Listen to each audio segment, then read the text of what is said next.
Zdaj ziher dol rekel, to sem jaz včasih v audiju, ko je bilo fajn. Zdaj moram pa pek.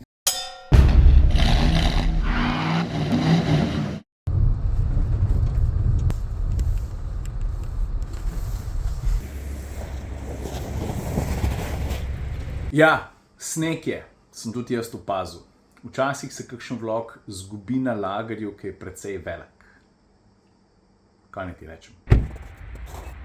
Štirikolesen pogon, ne? Dokler ga ne rabiš, sam ga pa nucaš, ga pa res nucaš. Drugač pa z Mazdo CX-5 sem se jaz nazadnje vozil po puščavi, po Turčiji, danes pa takole. Prišla je na test, tako da me tole malo preparkiral, pa malo se bom oblekel, pa gremo pa naprej. Zdaj pa obljubim ti, da preden se tale vlog konča, se posvetimo tudi tilim 4 svetlo, fluorescentno rumenim črticam, za katere sem dobil ogromno enih vprašanj. Kaj je zdaj to? Malej, to je nekaj povezan z opremo, ampak se veš, tako kot ponavadi. Pojmo po vrst. A veš, najprej bi ti pred razložil, zakaj mislim, da je prav Mazda CX-5 en tak zelo velik avtomobilski borc. A ja, ne čak, še nekaj drugega sem hotel povedati. Prej sem že načel to zgodbo o Turčiji, ne? Torej, nazadnje sem jo vozil po turških cestah, po turški puščavi, takrat, ko sem v 2 dneh z Mazdo CX-5 in CX-60 naredil dobrih jurja kilometrov od Kapadokije pa vse do severa, do obale Črnega morja. In v tistem vlogu ti razložim, kaj vse so pri Mazdi naredili, da so jo posodobili, da lahko drži korak s tekmeci. Zdaj pa vsem prijemo do tistega, zakaj mislim, da je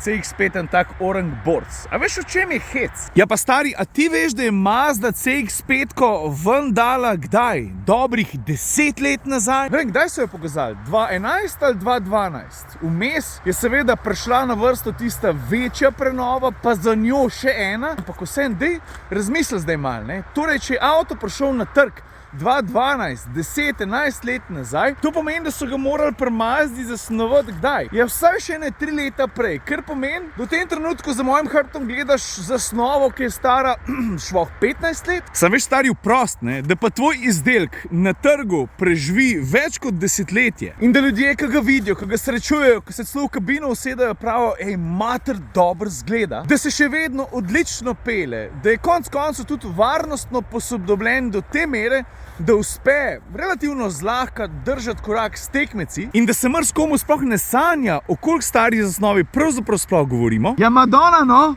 A to ne pomeni, da so tisti izvorni temelji, na katerih CX-5 temelji, zares trdni? Ker če niso, ja pol ne moreš nadgrajevati, pa vseeno ostajati uspešen. No, za to borc, evo. Zdaj veš. Zdaj, če si iskreno, med testiranjem nisem odkril nobene tople vode, nimam nobene hude novosti za povedati, pa ker te zdaj avto že ne 3 minute kažem od zunaj, stopimo še lepo noter. Pa dobro, če smo zdaj že v kabini, ne boli, če povem, da je ena največjih novosti prav tale večji zaslon vmesnika. Pa tudi ne moramo se več izogibati fluorescentni barvi. Vidiš, ne samo spredi tiste 4 črtice, tudi okrog zračnikov. Poglej, takole zgleda, pa se bomo o primernosti barve še malo pogovorili. Najdeš pa takšne barve šive tudi na sedežih, vidiš? Veš, to je del ene opreme, ki je Mazda poimenovala New Ground. Zdaj, specifike teh je veliko, pet jih pogledati njihovo spletno stran. Med drugim recimo tudi to, da če je avto opremljen s 4-kolesnim pogonom in ta je opremljen s 4-kolesnim pogonom, to pomeni, da imaš pol tukaj pri voznih programih na voljo tudi program Off-Road. Se veš, to so tiste klasike, normal, normalna, bela osvetlitev, sport, valda, rdeča, Off-Road pa ja blato, rjava. In kaj še pol pomeni ta Off-Road program? Seveda to, da avto zna še bolj optimalno porazdeliti navor med vsa 4 kolesa, zato dobiš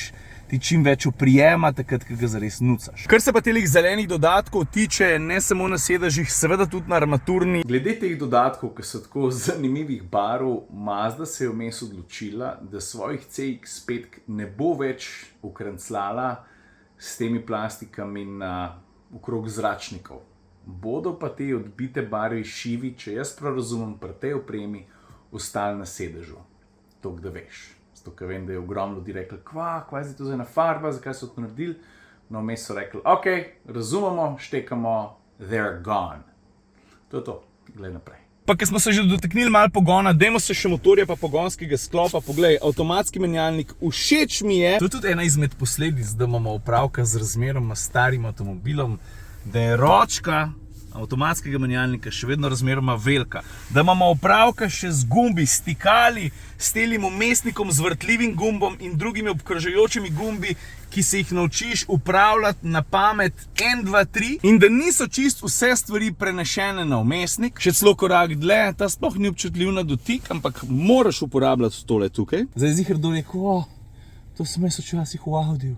Ko je bilo fajn, zdaj moram pa pek. Ne, hotel sem še nekaj o motorju povedati. Ne boli, če ga malo pokažem, ne? O tehniki, po tehnologiji ne bomo razglabljali, temu sem namenil ne en, ampak po moje kar 2, pa če ne celo 3 vloge, v katerih sem imel Mazde, sicer pa bencinar, ta močnejša od 2 izvedb, ki sta na voljo 143 kW, pa ne pozab, CX-5 je eden tistih old school avtomobilov, v katerih še vedno lahko dobiš tudi dobrega starega dizla. Tudi 2 različno močne izvedenke, ampak to ste že sami pogooglali. Tale bencinar ima pa, no tako, več zanimivih lastnosti. Kot običajno, če ti hočeš iz atmosferca potegniti največ performansa, pomeni, da ga moraš gnati v rdeče vrtljaje in tukaj se potem zatakneš v to, da je CX-5 primarno, dajmo reči, družinski avtomobil in da mu neko teranje v resnici ne paše toliko. In to pomeni, da kadarkoli sem jaz vozil ta avto, pa se mi je zdelo, da bo treba kje potegniti, da sem kar takoj, ko sem prižgal motor, zagnal tudi program Sport in pol je bilo vse skupaj malo boljš, pa malo lažji. Poraba, no ta je bila razmeroma visoka, med 8 in 9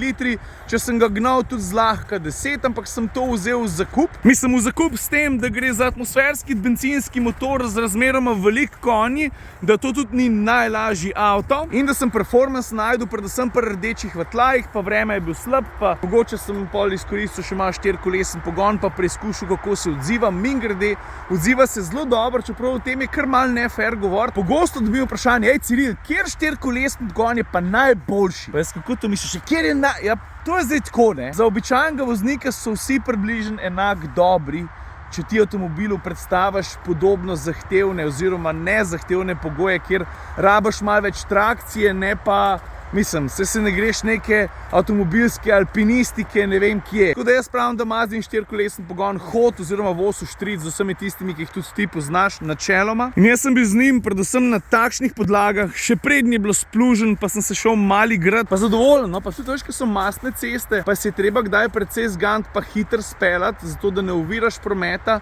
oziroma da se bolj učinkovito vključiš recimo iz stranske na glavno cesto, takrat ti nuca 4-kolesen pogon. Dajmo preveriti, če so haube Mazdi še vedno, kam te lahko držim, težke, kot 100 mater. Ej, čak samo, a veš kva? Pri CX-5 ni toliko težko, kot pri... A je to možno? A je možno, da je pri trojki težja? Ne. Mater, jaz sem pa jaz na kvihtu. Pa zakva folk to meče tle, no? Pa pizda pa na barju smo. Pa zakva? Od kje? Popizdim lahko vidim plastiko pa take stvari, ki sodijo veš kam v koš. Smotani ste, stari. Mimogrede, no, ko vem, da vas kufer zanima, mater, škaj, veliko sem ga uporabljal, 522 litrov pri bencinarju, je za 10 ali 11 litrov večji kot pri dizlu zaradi posode z AdBluejem. Pa pri opremi Newground, ki sem jo prej omenil, pa ne vem, mogoče to velja še za kakšno drugo opremo, je tale poden, ga lahko tudi obrneš in ta spodnji del je tak pralen, oziroma, a veš, takole. Se veš, prenese marsikakšno umazanijo, vključno z dvojnim dnom, a veš, to lahko fejst spereš pa spucaš, pa vidiš recimo, da se ga še spustiti kakšen centimeter nižji. Ja, pa kaj sem prej še pozabil povedati, pa ne vem, če sem to povedal že pri prvi vožnji po Turčiji, ne, sprednja sedeža sta od prenove naprej še malo bolj udobna, da ne rečem ergonomsko bolj ustrezna, pa podvozje se mi zdi, da so še malo bolj poštimali, mogoče se mi celo zdi, da je avto malenkost tišji, kot je bil. Inač, to je to, toliko od mene pa od borca, če imaš kakšno vprašanje, oglas se. Ne pozvab, atmosferci snemamo podcast. Folk, lepo se majte. Adijo.